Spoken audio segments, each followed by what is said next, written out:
आज की इस वीडियो में हम बात करेंगे टेबल की, कि कंप्यूटर में टेबल क्या होती है, किस तरह से हम इनको यूज़ करते हैं। आज उनके इंट्रोडक्शन की बात करेंगे। तो देखिए, टेबल, हम उस टेबल की बात नहीं कर रहे जिस पर हम बैठते हैं, नहीं, हम बात कर रहे हैं हमारे कंप्यूटर की टेबल की।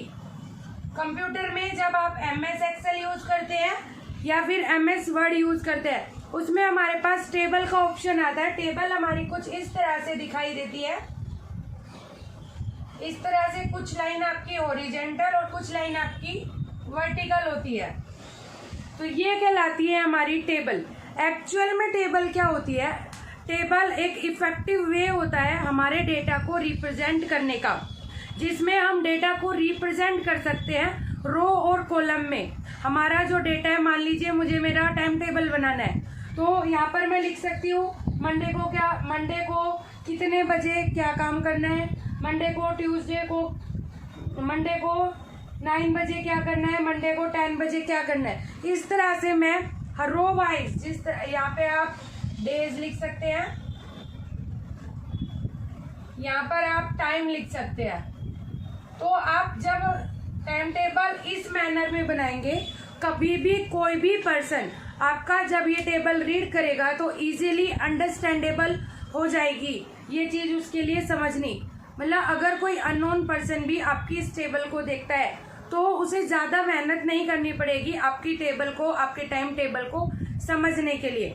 तो समझ में क्या आता है कि टाइम जो हमारी टेबल होती है वो इफेक्टिव वे होता है हमारे डेटा को ऑर्गेनाइज करने का, एक इफेक्टिव वे होता है हमारे डेटा को प्रेजेंट करने का। अब बात करते हैं ये टेबल में ये चीजें हैं क्या। तो देखिए, टेबल मैंने अभी बताया आपको कि ये आपकी एक टेबल है, ये आपकी एक टेबल है। टेबल में, किसी भी टेबल में मेनली हमारी 3 चीजें होती हैं, एक रो, कॉलम एंड सेल।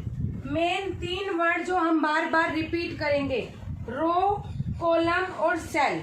देखिए, अगर हम इस टेबल को इस तरह से देखें तो ये है आपकी रो, ये रो 1, ये रो 2 और ये रो हमारी 3। मतलब हॉरिजॉन्टली जो आपकी टेबल दी हुई है, जो आपका बॉक्सेस बने हुए हैं, वो होती है आपकी रो। और ये टेबल, और इस तरह से अगर हम बात करें, इस तरह से इस डायरेक्शन में अगर हम अपने डेटा को देखेंगे तो ये कहलाती है हमारी वर्टिकली, जो हमारे लाइंस है, वर्टिकली जो बॉक्सेस है वो कहलाते हैं हमारे कॉलम। वर्टिकली होते हैं हमारे कॉलम और हॉरिजॉन्टली होते हैं हमारे रो। Clear students? अब बात करते हैं सेल की। देखिए, सेल, रो और कॉलम का आपका जो कॉम्बिनेशन होता है वो कहलाता है सेल। जैसे कि ये एक पर्टिकुलर, ये एक सेल है, कॉम्बिनेशन है रो और कॉलम। यहाँ से रो, कौन सी रो और कौन सी कॉलम, जैसे सेकंड कॉलम का सेकंड रो का सेकंड पार्ट। तो ये एक सिंगल, अगर एक सिंगल बॉक्स की बात करें टेबल के अंदर तो वो कहलाती है हमारी सेल। जितनी भी हॉरिजॉन्टली हमारी जो बॉक्सेस बने हुए हैं ये कहलाते हैं रो। वर्टिकली जो हमारे बॉक्सेस हैं, जो कॉलम बने हुए हैं, ये हमारे कॉलम। और कॉम्बिनेशन ऑफ रो और कॉलम, एक सिंगल बॉक्स कहलाता है हमारा सेल।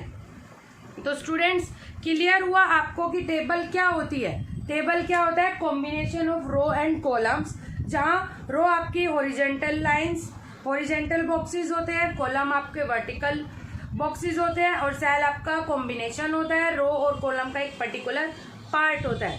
ठीक है?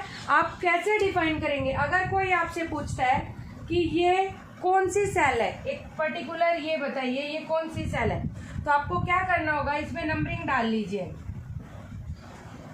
First row, second row, third row, first column, second column, third column. तो थर्ड रो का थर्ड कॉलम, थर्ड रो, यहाँ से थर्ड रो, यहाँ से थर्ड कॉलम, 1 2 3 थर्ड कॉलम। तो इसका क्या हो गया, 3 × 3, थर्ड रो थर्ड कॉलम। मान लीजिए मैं इसमें एक और बना देती हूँ, और आपसे पूछा जाए ये वाला पार्ट बताइए, तो सेकंड रो का फोर्थ कॉलम, तो पहले हम रो लिखते हैं उसके बाद में हम कॉलम लिखते हैं। ये है हमारा टेबल का इंट्रोडक्शन। ये जो टेबल है आप इसे MS एक्सेल की टेबल लगाइए चाहे MS वर्ड की, ये टेबल सिर्फ हर जो फील्ड में कंप्यूटर में यूज होगा, टेबल का इंट्रोडक्शन यही होता है। तो आई होप आपको समझ आया हो। Thank you.